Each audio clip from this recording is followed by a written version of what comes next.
আল্লাহ রাব্বুল আলামিন আসমানের এই জমিন সৃষ্টি করেন। যখন আল্লাহ রাব্বুল আলামিন জমিন সৃষ্টি করলেন, জমিন নড়াচড়া করা শুরু করে দিল, ভূমিকম্প হতে লাগলো। আল্লাহ পাক এই ভূমিকম্প নড়াচড়া থামানোর জন্য আল্লাহ রাব্বুল আলামিন পাহাড় সৃষ্টি করলেন, পাহাড় পর্বত সৃষ্টি করলেন রবিবার দিবসে।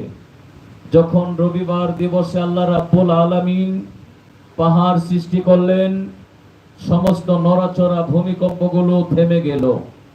আল্লাহ রাব্বুল আলামিন সোমবার দিনে এই পৃথিবীতে সমস্ত গাছপালা, বৃক্ষ, তরুলতা আল্লাহ পাক সৃষ্টি করলেন সোমবার দিনে। এরপরে মঙ্গলবার দিবসে আল্লাহ রাব্বুল আলামিন যত অমঙ্গল জিনিস আছে, অসুন্দর জিনিস আছে, খারাপ এবং বিষাক্ত জিনিস, খারাপ জিনিসগুলো আল্লাহ পাক সৃষ্টি করলেন মঙ্গলবার দিনে। তারপরে যত যাবতীয় সুন্দর মঙ্গল ভালো জিনিস আছে তাহা সৃষ্টি করলেন আল্লাহ পাক বুধবার দিনে। এবং চতুষ্প জন্তু জানোয়ার সৃষ্টি করলেন আল্লাহ রাব্বুল আলামিন বৃহস্পতিবার দিনে। মহান